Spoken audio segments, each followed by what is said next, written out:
Jumpa lagi dengan saya, Willy The Rooms, di The Sinners Channel.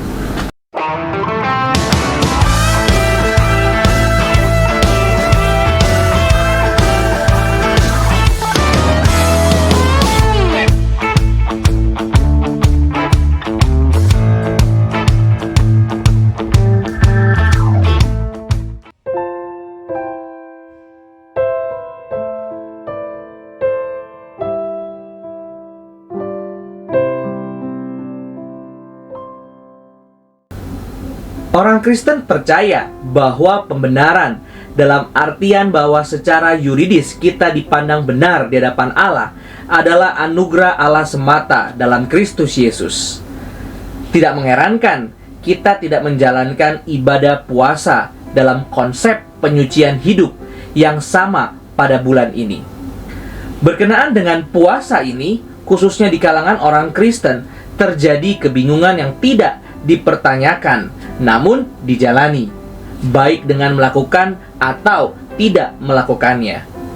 Banyak orang berpuasa ketika sedang meminta sesuatu kepada Allah, menyatakan kesungguhan kepada Allah, dan seolah dengan demikian memiliki kesempatan pengabulan doa yang lebih besar.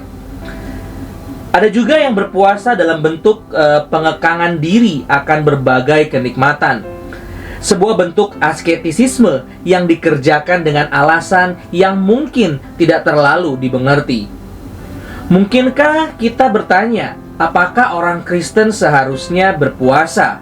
Kalau iya, kapan, bagaimana, dan mengapa? Kalau tidak, mengapa banyak bagian narasi kitab suci kita mencatatnya? Dan bahkan dalam beberapa ajaran Tuhan Yesus, puasa seakan hal yang wajar. Video singkat ini tidak akan membahas bentuk puasa, baik perorangan ataupun kolektif, absen dari makanan atau dari hal-hal lain.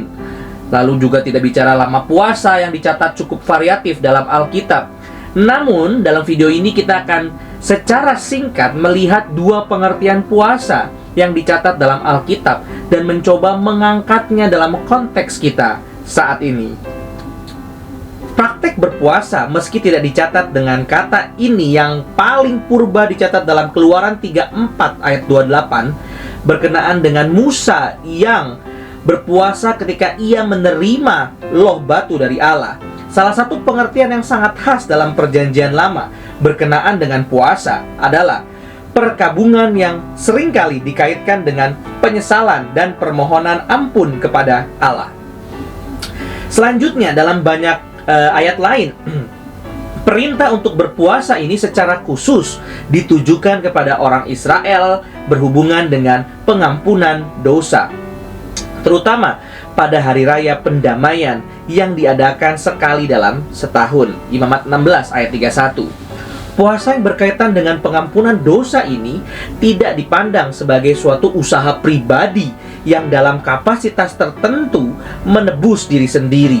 Sebaliknya, dalam berpuasa ini kita berkabung, belajar sadar bahwa dalam diri kita tidak ada hal yang dapat dibawa untuk dijustifikasi sebagai benar oleh Tuhan. Tampaknya fitur ini yang mewarnai banyak sekali kejadian dalam Perjanjian Lama. Hubungan antara puasa dengan perkabungan ini jugalah yang diangkat oleh Tuhan Yesus ketika dia menjawab orang-orang Farisi dalam Matius 9 ayat 14-15. Hal ini bisa kita lihat bahwa secara natural makan dan minum seringkali kita mengerti sebagai sebuah perayaan kebaikan yang kita jumpai. Dalam keindahan keciptaan yang digambarkan dalam kitab Kejadian, secara sangat mengagumkan Musa mencatat mengenai makanan bagi manusia dan hewan. Kejadian 1 ayat 29-30.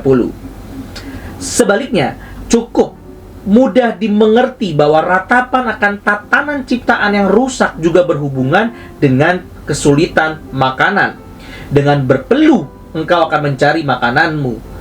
Di sini puasa yang dilaksanakan mengingatkan kita akan dosa, akan sebuah perkabungan dan kebergantungan kepada Allah semata. Motif perkabungan ini pada gilirannya diperluas ke dalam berbagai bentuk. bukan sekedar karena dosa. Hana berkabung dan tidak mau makan karena Penina yang menyakiti hatinya dalam 1 Samuel 1 ayat 7. Daud karena kematian Abner di 2 Samuel 3 ayat 35. Demikian pula dalam syair berkenaan dengan lawannya yang sedang sakit, Mazmur 35 ayat 13. Ayat-ayat dalam Esra 10 ayat 6, Nehemia 4 ayat 3 juga menjelaskan puasa dengan kondisi perkabungan. Demikian juga 1 Samuel 31 ayat 13, 2 Samuel 1 ayat 12. Sebagai ekspresi perkabungan dalam praktek religius Israel khususnya, puasa juga diarahkan untuk meredakan amarah Allah. Hal yang sangat normal ketika kita melihat gambar Allah. Alkitab selain adil dalam menghakimi, namun juga mudah tergerak ketika orang merendahkan diri di hadapannya. Dalam berbagai bagian Alkitab, bahkan lebih lanjut, tercatat beberapa peristiwa di mana puasa diarahkan untuk menggerakkan rasa kasihan ilahi terhadap umat Allah ketika hal itu berkaitan dengan dosa manusia. Dua contoh kisah penting dalam PL Perjanjian Lama menyatakan betapa puasa perkabungan diarahkan untuk menggerakkan rasa kasihan Allah. Pertama, kita melihat kisah Daud yang berpuasa dalam kesadaran akan dosanya, memohon agar penghukuman Allah atasnya tidak ditimpakan sepenuhnya, sehingga anak yang ditulahi Allah tidak mati. Kita melihat penghakiman keras Allah di mana anak tersebut mati pada hari ke-7, tepat sehari sebelum hari penyunatan yang dipercayai mereka sebagai hari diterimanya anak tersebut sebagai umat perjanjian. Namun, belas kasih Allah tidak absen dalam kisah ini, sebab nantinya narasi tersebut ditutup dengan lahirnya Salomo yang disebut Yedija yang dikasihi Allah. 2 Samuel 12 ayat 22 sampai 25. Pun demikian dengan puasa Akbar Niniwe yang secara eksplisit mengetengahkan tujuannya untuk menggerakkan belas kasihan Allah. Dan secara mengagumkan kita melihat bahwa Allah benar-benar tergerak oleh manusia yang merendahkan dirinya dengan berpuasa. Masuk kepada perjanjian baru, kita tidak mendapati pengajaran spesifik Tuhan Yesus dalam narasi kitab-kitab Injil tentang apa itu puasa. Kitab-kitab Injil mencatat mengenai aksi Yesus berpuasa dan pengajarannya tentang bagaimana semestinya orang berpuasa. Matius 6 ayat 16 sampai 17. Namun mengenai apa, kapan, serta mengenai berpuasa tidak kita jumpai secara sangat eksplisit dalam narasi kitab-kitab Injil kita. Dengan demikian, kita bisa menarik kesimpulan yang cukup sah bahwa praktek puasa dalam artian seperti yang terdapat dalam Perjanjian Lama secara prinsipil memiliki artian yang sama dalam Perjanjian Baru, yaitu khususnya dalam pengertian perkabungan. Di sini kita bisa dengan mudah mengerti ketika Tuhan Yesus mengecam puasa yang dikerjakan tepat berkebalikan, yaitu dalam semangat penonjolan diri. Puasa adalah perkabungan, menyadari kebangkrutan diri dan menengadah kepada Allah semata. Hal ini bertolak belakang dengan sifat munafik yang dikecam oleh Tuhan Yesus dalam Matius 6 ayat 16. Inilah pengertian besar puasa yang pertama, yaitu sebuah kesadaran akan kelemahan, dosa, kebobrokan diri, dan berkabung sembari berharap belas kasihan Allah. Alih-alih mengandalkan puasa sebagai kredit kerohanian tingkat atas, puasa justru merupakan pengakuan pilu keberadaan kita yang tidak berdaya. Dalam pengertian yang berlainan, kita melihat motif puasa yang lain yang terjadi dalam diri Musa dan Yesus Kristus khususnya. Dalam kasus Yesus, mengerti konteks puasa sedikit lebih rumit, terutama karena perikop tersebut tentang pencobaan Tuhan Yesus secara khusus memberikan latar yang menjelaskan kemenangan Yesus atas pencobaan. Motif yang lebih kuat terlihat di sini adalah perbandingan antara kondisi Israel selama 40 tahun di padang gurun serta keadaan padang gurun yang dialami oleh Yesus. Keduanya adalah pencobaan yang adalah inisiatif Allah. Ulangan 8 ayat 2 dan Matius 4 ayat 1. Namun, tidak seperti kegagalan yang dialami oleh Israel, kini Yesus berhasil dalam pengalaman padang gurun tersebut. Tampaknya, Heckner tepat dalam menyatakan bahwa puasa yang dikerjakan Yesus di sini bukan dalam konteks perkabungan karena dosa, termasuk dosa umat yang ditanggungnya dalam karya penebusan. Terlebih, bagian ini langsung mengikuti deklarasi Allah mengenai Yesus sebagai anak Allah yang diperkenankan Bapa di pasal yang ketiga ayat 17. Sementara kita cukup berani menyatakan dengan jelas bahwa motif padang gurun dan pencobaan termasuk di dalamnya puasa adalah kehendak Allah, kita mengalami kesulitan untuk menentukan puasa seperti apakah yang dikerjakan oleh Yesus jika bukan perkabungan karena dosa. Salah satu kemungkinan yang cukup baik adalah dengan memparalelkan dengan puasa Musa, motif yang telah kita lihat dalam penyingkiran ke Mesir dan pembunuhan anak di pasal yang kedua, yaitu puasa ketika dia menerima loh batu yang berisi hukum Allah. Hal ini dikuatkan dengan jawaban Yesus terhadap perintah untuk mengubah batu menjadi roti, yaitu hidup dari firman Allah.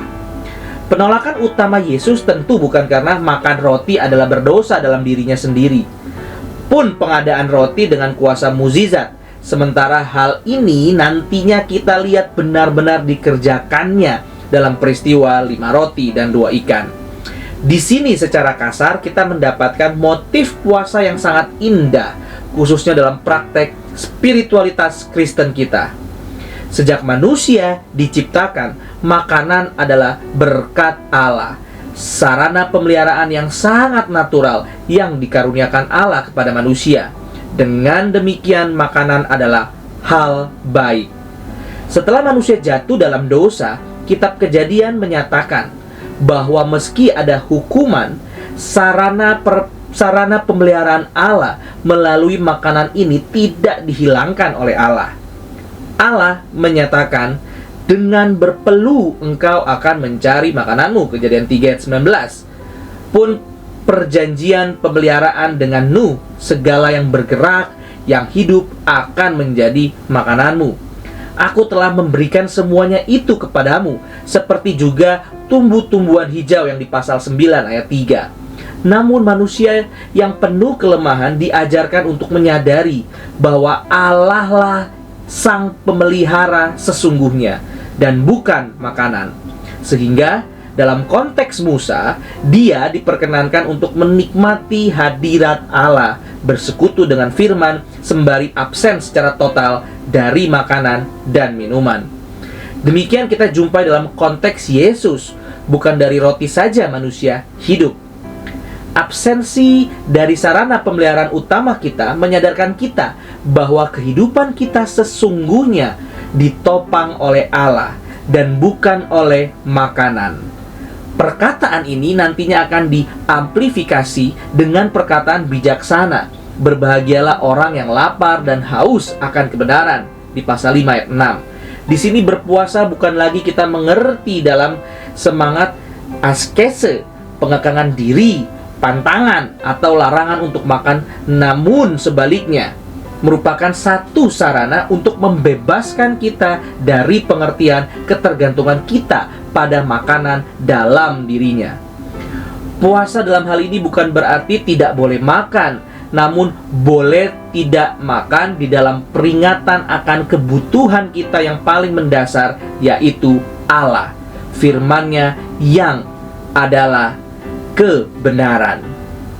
Setidaknya kita melihat dua hal khususnya berkenaan dengan puasa yang saya percaya tetap relevan bagi kita hingga saat ini. Yang pertama, puasa sebagai bentuk perkabungan, kesadaran diri dari segala dosa dan ketidakberdayaan kita. Kita menarik diri dari segala perayaan, meratap dengan berpuasa, dan kain kabung menyelimuti raga kita di hadapan Allah. Dengan abu kita meratap akan ketidakberdayaan kita, berharap Allah yang telah berbelas kasihan terhadap manusia yang merendahkan diri di hadapannya juga menyatakan belas kasihan yang sama kepada kita. Dan pada gilirannya kita juga belajar bersukacita besar. Dalam kesadaran penuh bahwa kita ini dimerdekakan oleh Allah yang tangannya teracung kuat, maka kita berpuasa, menyatakan keberadaan diri kita yang bersukacita penuh dalam kehadiran Allah, khususnya dalam konteks kita sekarang melalui gelimangan kebenaran firman-Nya. Mari kita maklumkan puasa dan mari kita merayakannya. Terima kasih. Tuhan Yesus memberkati. Puji Allah, puji Allah, puji Allah Tritunggal. Mulia-mulia bagi Allah, pemberi kurnia keselamatan.